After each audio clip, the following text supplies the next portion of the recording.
It is needless to say that all of us make mistakes, and I mean a lot of mistakes, which seems to be something that just keeps on happening. We surely don't like it, and we couldn't ever get used to it. Hence, many of us may then wonder, it would be so nice if there's a template that we can follow and tells us what to do exactly at any given moment in time so that we won't make any more mistakes. Nonetheless, in response, the speaker of today's video argues, even if there is in fact such a tool that can help us make better decisions, it still wouldn't make a damn bit of difference. Hello guys, I'm Belen Huang, an undergraduate of Media and Culture at Lancaster University in the UK. On my channel, I help you gain time by watching and summarizing TED Talks for you and provide you with ideas and my own opinions so that you don't stare at the wall wondering what to write in your essays and what to say in group discussions. In today's video, I'm going to introduce you to a talk by well-known psychologist, author, and professor Dan Gilbert called Why We Make Bad Decisions, in which he illustrates the factors that contribute to our poor ability in making desirable choices. Let's get into it. To answer the question, why is it that we're so bad at making good decisions and what has caused it? We would first have to know the gift that was given to us in the attempt to relieve ourselves from the pain and misery of our bad choices, presented in the early 18th century by a Dutch polymath called Daniel Bernoulli, which is as follows. The expected value of a matter equals the odds times by the value of gain. Depending on the result, we will thus know precisely how to act and behave accordingly, albeit despite appearing to be a spectacular idea for us to make suitable choices, we are in fact horrible at estimating these two things. To clarify, Gilbert states, as regard to estimating the odds of achieving, the reason why we're so horrible at it is essentially due to our tendency to assume the chances of an occurring phenomenon only based on our memory. Additionally, this could be seen vividly through the examples of lotteries and an experiment done on people guessing the possibility of several types of deaths. For the former, the American psychologist says, regardless of the extraordinarily low likelihood of winning the lottery, many of us would still like to give it a go. Why? Because, Gilbert argues, on TV, we see this person winning the lottery, this couple winning the lottery, and that makes it quite difficult to resist the urge to purchase a ticket, as we think, if they can do it, we can do it too. As for the latter, it is shown that participants had highly overestimated the number of deaths for the types of casualties that we're more familiar with. On top of that, compared to the ones we're not so familiar with, in other words, have less media coverage, in reality have a much higher mortality rate than individuals thought.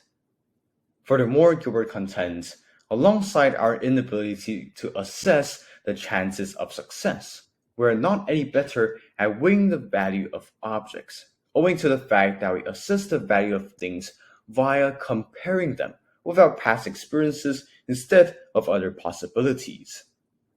Take this as an example when people were offered two jobs, one of which was paid $60,000 in the first year, $50,000 in the second, and $40,000 in the third, while the other receives a payment of $35,000 in the first year, $45,000 in the second, and $55,000 in the third.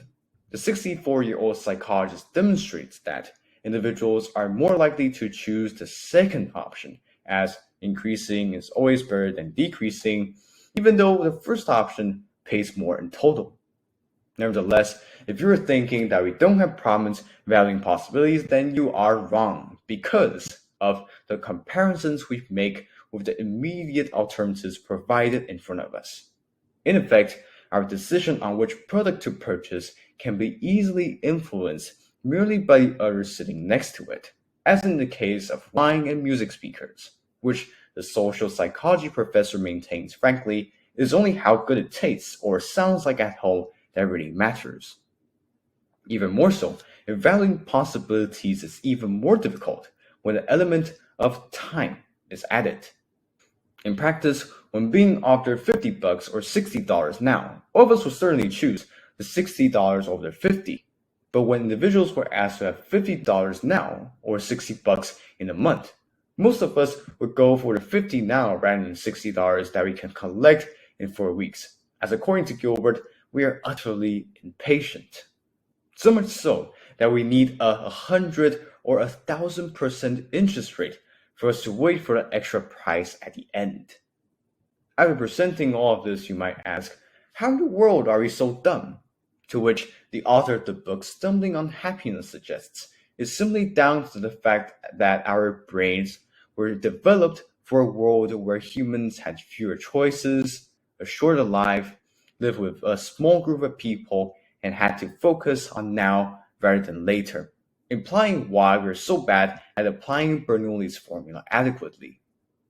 Lastly, Gilbert says, living in a world where there's little to no threat to our species, nothing would kill us except our own decisions and failures to use the tools that are given to us as we underestimate the risk of future pain and overestimate the value of our immediate pleasures. In his other talks, Dan Gilbert never fails to surprise me with his exceedingly astonishing facts while showing us the undeniably funny and foolish aspects of some of our behaviors.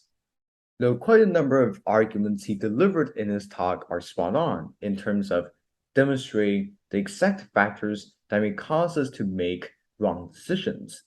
Nevertheless, what the Harvard professor didn't mention is the mindset that is needed regarding mistakes and making bad decisions, which is what I want to talk about now. Frankly speaking, there are many reasons why I think we're afraid of making mistakes, whether it is because something or someone would get hurt, maybe we will be teased by our classmates, or be scolded by our Asian parents. Anyway, in general, behind those many reasons of why we're so petrified about making mistakes, it all comes down to one thing: its consequences. However, regardless of what mistakes you make and what those consequences may be, there's still some importance in them, which I believe is fundamental to our growth and improvement. That is, it is only by making mistakes that we can learn our lessons from it, namely how to not repeat the same error again and know what to do next time so that we do not repeat the same result. And by doing so, we'll become a better person. Also, despite that we're going to continually make mistakes all the way until we die, simply because we're human. Nevertheless, having a growth mindset instead of playing it safe, meaning having the courage to make mistakes, would enable us to learn more, lessen our worries, and be more optimistic about the future.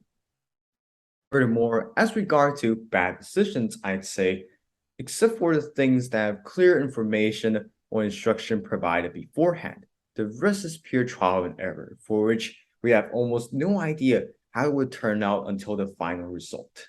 And hence, it is only then that we can know if we have made the right choice or not.